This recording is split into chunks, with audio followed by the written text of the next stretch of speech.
Hello, I'm Josh. And I am Martin. And today I wanted to watch a video, something I want to understand a little bit better myself. I'm a little embarrassed to say I am a little bit ignorant when it comes to quantum computing, you know, what quantum computers actually are, how they function. You know, I understand how normal computers function. I understand, you know, zeros and ones with normal computers, and I understand quantum computers somehow, instead of zeros and ones, they're actually able to use anything from 0 to 1, and because of that, somehow it allows them to be uber powerful and take over the world. So I'd like to watch this with you, Martin, see what you think. Likewise, non-binary computers, you say. Pretty much. Yeah. So let's go ahead and get started. Let's do it.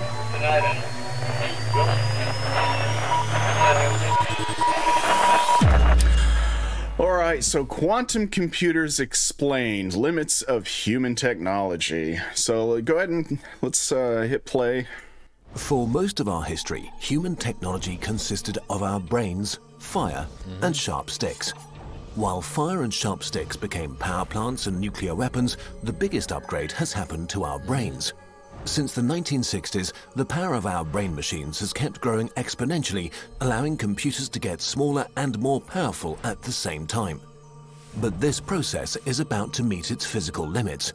Computer parts are approaching the size of an atom. Wow.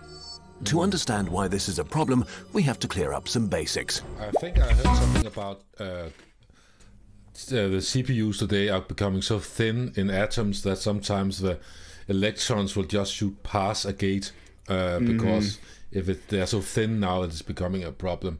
So, yeah, I know years ago, you know, they kept saying how the transistors or something on the platters that they use to make CPUs is just going to get smaller and smaller and smaller and smaller. And yeah, I don't think I ever remember hearing that there was a limit to that. But yeah, that makes sense. You can't get smaller than an atom. Well, it's just getting problematic, certainly. So yeah, so we need to go another way. And I'm looking forward to hear about this.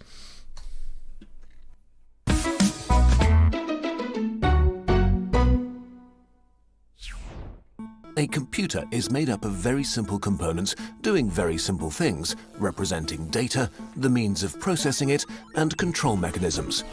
Computer chips contain modules, which contain logic gates, which contain transistors.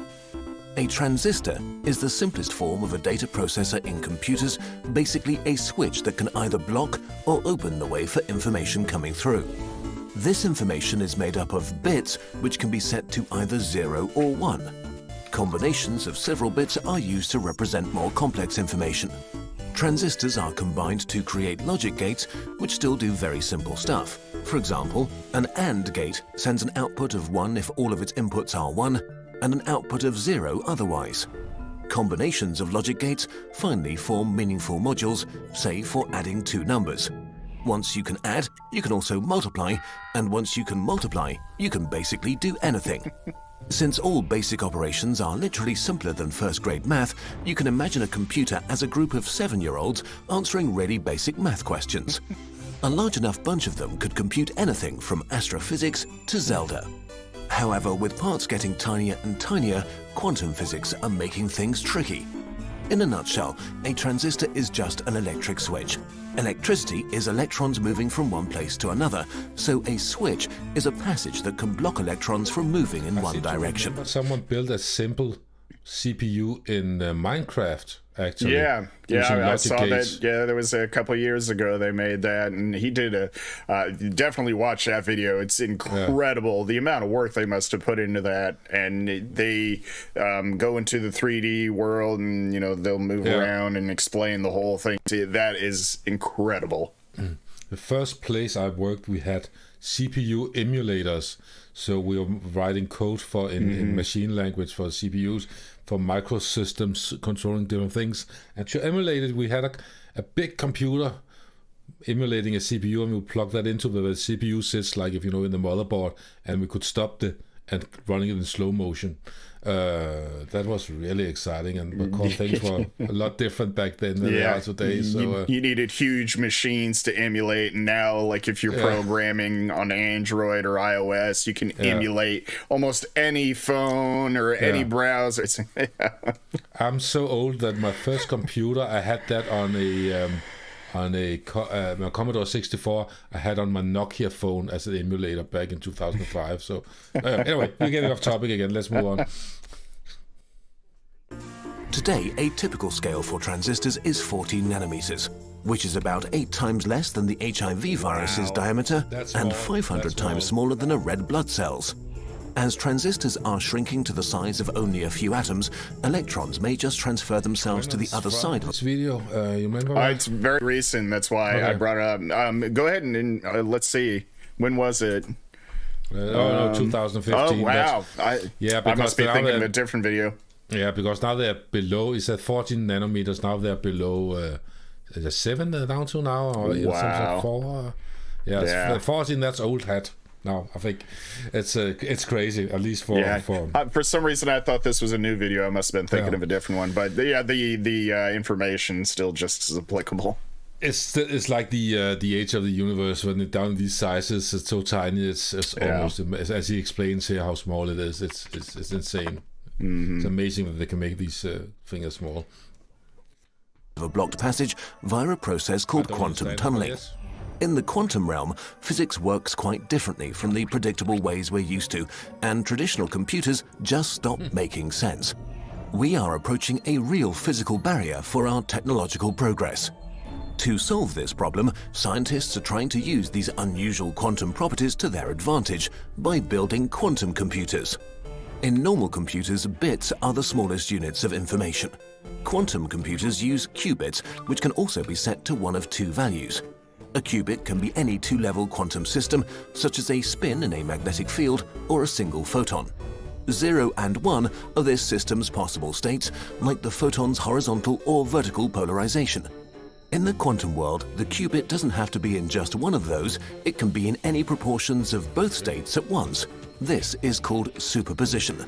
But as soon as you test its value, say by sending the photon through a filter, it has to decide to be either vertically or horizontally polarized. So as long as it's unobserved, the qubit is in a superposition of probabilities for 0 and 1, and you can't predict which it will be. Schrodinger's cat. Yeah, I was thinking, you don't know if the cat is dead or alive until you look. Yeah, until you open it, yeah. Damn, he was right. Oh, wow. That's complicated. But the instant you measure it, it collapses into one of the definite states. Superposition is a game changer. 4 classical bits can be in one of 2 to the power of 4 different configurations at a time. That's 16 possible combinations, out of which you can use just 1. 4 qubits in superposition, however, can be in all of those 16 combinations at once. This number grows exponentially with each extra qubit. 20 of them can already store 1,000,000 values in parallel. A really weird and unintuitive property qubits can have is entanglement, a close connection that makes each of the qubits react to a change in the other's state instantaneously, no matter how far they are apart. If they're trying to still make it ones and zeros, right, it's just scaling up. You could kind of say it's becoming much more efficient with single atoms. Yeah. Interesting. And now you start talking about how they interact each other. So could that be gates? Let's have a look at it and listen. This means that when measuring just one entangled qubit, you can directly deduce properties of its partners without having to look. Qubit manipulation is a mind bender as well. A normal logic gate gets a simple set of inputs. Logic gates. I have been working with those in part of my education where we had to learn to program, and that could get pretty hairy as well when you get a big diagram and how to figure out how they work. And it's kind of like you use math, like you use reduction. Is that called in English when you're trying to make an equation simpler? What's that called? Right. Yeah. So that's sort of, you also try something to do with logic gates. Say, we have all these logic gates, but we can condense them down to a little. But if that is simple, then I'm not going even to try to learn quantum computing. And produces one definite output. A quantum gate manipulates an input of superpositions, rotates probabilities, and produces another superposition as its output. So a quantum computer sets up some qubits, applies quantum gates to entangle them and manipulate probabilities, and finally measures the outcome, collapsing superpositions to an actual sequence of zeros and ones. What this means is that you get the entire lot of calculations that are possible with your setup all done at the same time. Ultimately, you can only measure one of the results, and it will only probably be the one you want, so you may have to double check and try again. It sounds like it's a little fuzzy. Yeah. By cleverly exploiting superposition and entanglement, this can be exponentially more efficient than would ever be possible on a normal computer. It sounds like there's some things that are... some types of jobs it would be very good at, as others it would be very bad at. If I'm listening to it right, it's like there's some jobs, like something that doesn't... Well, it can be slightly off, but it maybe not be 100% accurate. I don't know. What? Yeah. While quantum computers will probably not replace our home computers, in some areas they are vastly superior. One of them is database searching. To find something in a database, a normal computer may have to test every single one of its entries. Quantum algorithms need only the square root of that time, which for large databases is a huge difference. The most famous use of quantum computers is ruining IT security. Right now, your browsing, email and banking data is being kept secure by an encryption system in which you give everyone a public key to encode messages only you can decode. The problem is that this public key can actually be used to calculate your secret private key. Luckily, doing the necessary math on any normal computer would literally take years of trial and error. But a quantum computer with exponential speedup could do it in a breeze.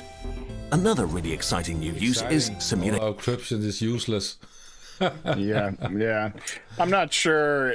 It just doesn't make sense to me how that really works. I don't know. Yeah, because it sounded to me like it was a bit fuzzy, like, not exactly accurate down to last digit, and surely you need that if you want to decrypt something. That's only one right answer. So, but again, I won't claim to try to understand it. Simulations, that might be useful. Simulations of the quantum world are very intense on resources, and even for bigger structures such as molecules, they often lack accuracy. So why not simulate quantum physics with actual quantum physics? Quantum simulations could provide new insights on proteins that might revolutionize medicine. Right now, we don't know if quantum computers will be just a very specialized tool or a big revolution for humanity. We have no idea where the limits of technology are, and there's only one way to find out. Oh wow, yeah. That's quite something. Yeah, like it's all the same information I've ingested about quantum computing before, but even still, it still doesn't make sense to me. Like I understand how they're talking about the superposition and how Schrodinger's cat essentially until you inspect it, it's not going to give you a value. But I still don't see how in the world that could actually still crack passwords and things like that. No, I can see simulations could be a thing where you have a lot of atoms you want to simulate and what they do, right? So I think we once talked about, did we talk about this? There's nothing random, like when you throw a dice, there's nothing random about it. It's just that you don't have the capacity to figure out what happens when it hits the table. It's kind of like that. You can argue that there are no free will. It's just because we can't figure out what every atom does in the universe. So, but if this one does it and it's slightly fuzzy, then it might not be exactly what happens, but it's approximation. It might be close enough. And if you come close to something that seems like the right answer, perhaps it can home in on that and say, this looks like the thing we are going for, and let's try to do it a bit. Go more in that direction. I won't pretend to understand it. Did I mention that I didn't mention that. I actually seen a quantum computer in real life.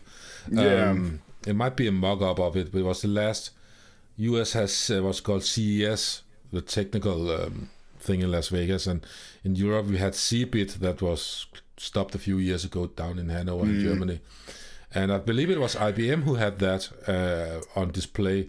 It might have been a mock-up, I don't know, but it looked like one of those you see pictures of. It just this looks like something from a sci-fi, like a 60s sci-fi movie. Yeah, it does. Lots of pipes, and I know IBM is going crazy, and it seems like Google is too. But it's I don't know if they're being as public about it, the level of depth that they're getting into. But I think everyone who has financial power, money to spend on it, wants to be in on that game. Right, absolutely, because once you crack quantum computing, then that's a game changer as far as human technology goes. But I'm surprised they didn't mention temperature at all in this video, or did I miss it? Because I know quantum computing, the big problem with quantum computing is getting as close to absolute zero as possible. Yeah, they all need to be cool as far as I can see. Yeah, I think that was something they also have been talking about. They want to get it closer to a higher up in temperature to run it, but it just the one I saw was like out of its cooling enclosure, so you see all the pipes and the stuff like that. But that's usually lowered into an enclosure, and you can't see it when it's running. So yeah, but still, I think they did a really good job of trying to explain how it's different from an old school processor, and why I recommend this channel. Yeah, this.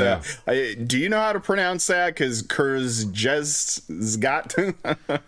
I'm not sure. It sounds. I think is it German? Kurzgesagt. I would probably say Kurz. Yeah. I'm not good at German. I had it 2 years in school, but I can't speak. I would say Kurzgesagt.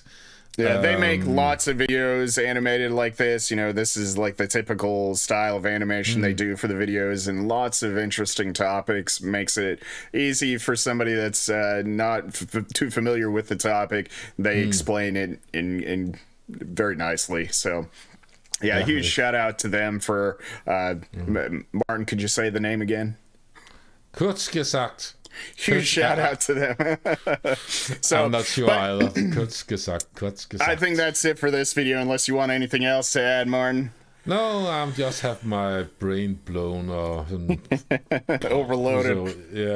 So, that's it for today's video. Again, please comment, like, subscribe. We do really appreciate it. And until next time, cheers. Cheers.